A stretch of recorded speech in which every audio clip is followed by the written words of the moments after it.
Pregame.com.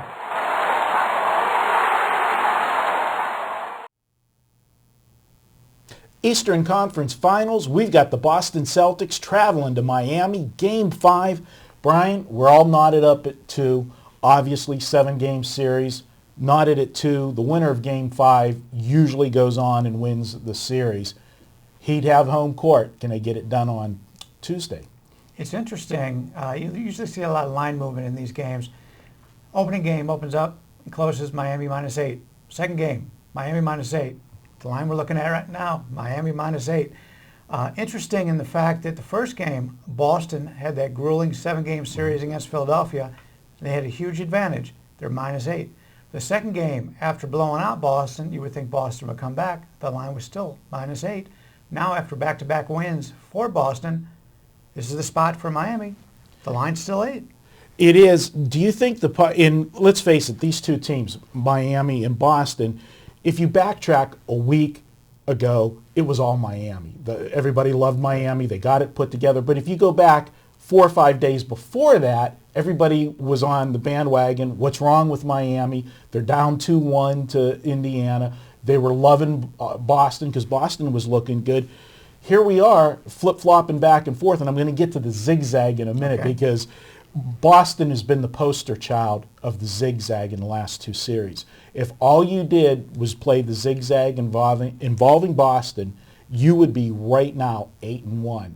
The only game that didn't zig when it was supposed to zag was the last game because Boston won 2 in a row, and they went from being a favorite in Game 3 to a dog in Game 4, and they won and got the money. Yeah, it makes a lot of sense, and there was a lot of money came in on Miami in the last game.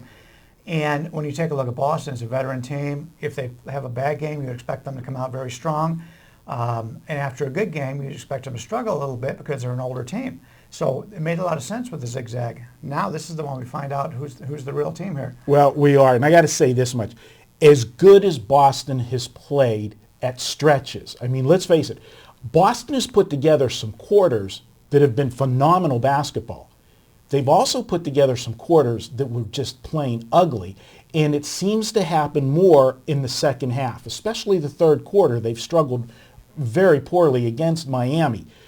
I'm thinking, as you mentioned, they went to that grueling 7-game series against Atlanta, the series before this one, or Philadelphia. I'm sorry, they beat Atlanta in the first round, 6 games, then Philly 7 in the second, and then had no break. They had to start with just 1 day off, start this series. They've played 2 overtime games. This team's starting, I think, to show some signs of fatigue. Yeah, you made a good point. In fact, I got a lot of talk here, a lot of notes here that I want to talk about. Take a look at the Miami Heat, for example. We'll start off with Miami. During the season, they shot 77.5% from the foul line. In this series, less than 65%. That tells me that their lack of depth is showing. They're tired. They're going to the line. They just don't have the energy. Same thing happens when you take a look at the three-point shooting for both of these teams. They're way down from the regular season. And, Boston's averaging 4.2 points more in this series than they did during the regular season, which is really strange because Miami's a good defensive team. But you take a look at their assists. They're down a whopping 5.6 assists. So they're scoring, but they're not doing it in the flow of the offense, which also tells me they're working hard. They're outworking Miami on the boards. They're outworking Miami. In fact, when is Miami going to wake up and realize unless Rondo takes it to the hoop or does it all himself, they're just going to do that little over-the-top pass to Kevin Garnett. It works every time, and Miami still hasn't covered it. You brought up a great point about fatigue in the foul shots, and I think this is the difference in the series because Miami, honestly, when you said 65%, but I'm going to put it in a different form. They've missed 40 foul shots. 40 foul shots in 4 games. That's 40 points left on the floor that they could have had. This series could be over if Miami would have hit foul shots.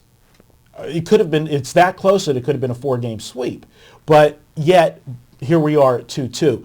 I think Miami's got to come out and they got to attack the basket. I just think that try to force my Boston, up and down the floor a little more because they are showing signs of fatigue. And when you say about they're scoring more points and giving up more points and they're a great defensive team, I've always been a proponent. It takes more energy to play defense than it does to play offense. And when you're tired, you're not going to get to the passing lane, cut off those lanes and so forth, and you're going to give up some of those easy transition baskets. And I think that's the key for Miami in this game.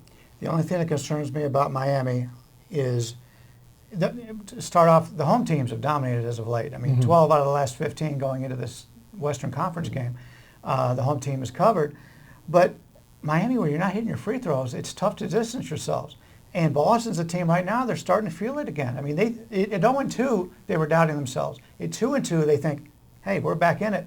But to Miami's credit, they are playing at home. And as we've seen from the officiating early on in this series, they're going to take some calls. So it's going to be it's an uphill battle for Boston, but they're pretty confident coming in here. One last concern with Wade and LeBron James.